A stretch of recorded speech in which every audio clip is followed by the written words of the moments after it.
you set the tone for this conversation, Tony, because I got to ask you a question about the Olmecs as well. Okay.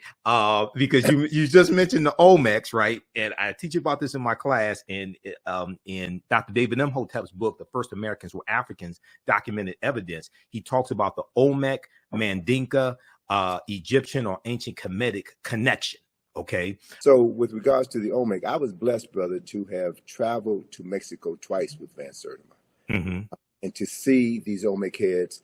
And one of the most important parts of our two journeys together was that Van Sertima took the group to the home of Alexander von Wutenow. Yes. Von Wutenow was a former German diplomat who left the German diplomatic corps as Hitler rose in power and demanded that every diplomat swear their allegiance to the Nazi party. So he resigned rather than do that and settled in Mexico City and became a historian of note. Von Wutenow had the largest collection of Olmec figurines, terracotta Olmec figurines in the world. And he literally took us through his house, took us through his museum and showed us these pieces and explained who the Olmecs were. Now, what's significant to put this in historical context, that we've got these heads, and Van Sertima was not the first scholar to write about the pre-Columbian African presence in America.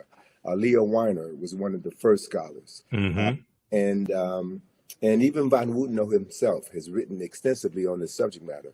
So he's showing us that the selection of the very clay that was used to depict these Olmecs was a dark brown clay.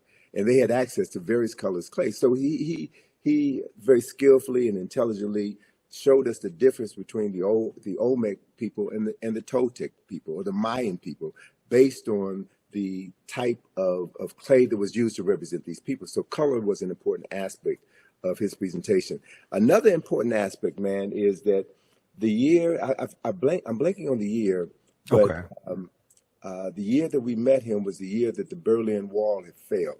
Von Wutenow now had an opportunity to go back to Germany because his family were very wealthy and landowners. And so he had a prescribed period of time to go back to Germany and reclaim the land of his forefathers that was appropriated during the Nazi regime.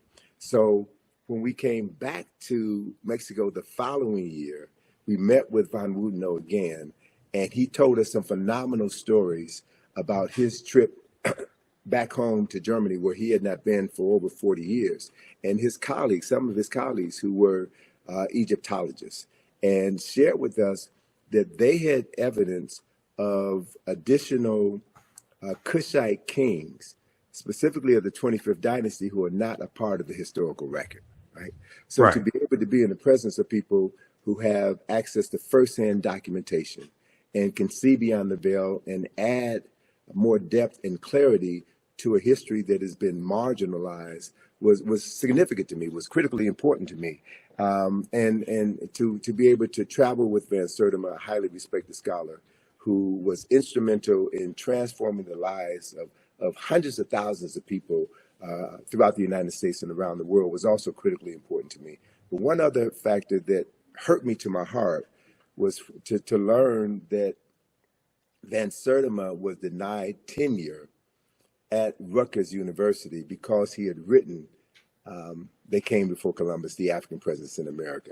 Matter of fact, Van Sertima told me that writing that book was the end of his academic career.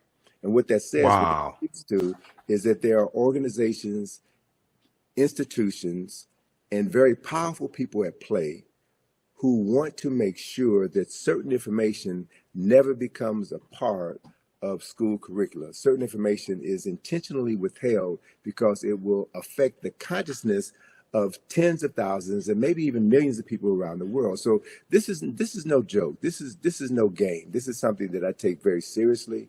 Yes, and you do. One of the things that Van Sertima taught me that I hold on to is that one should never say anything in public that you can't validate with at least 4 sources. So it's not about just popping off. Yes, just because the mouth poppers. The mouth poppers.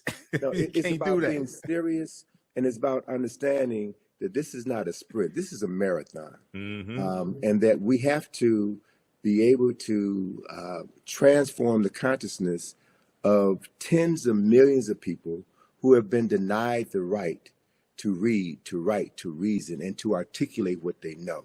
So Right. it's about participating in an ancestral tradition that we are bound to be heartfully engaged in for the benefit of all the people who never had the opportunity to do what we're doing right now. So I take this very seriously, and I don't believe in getting caught in the fray.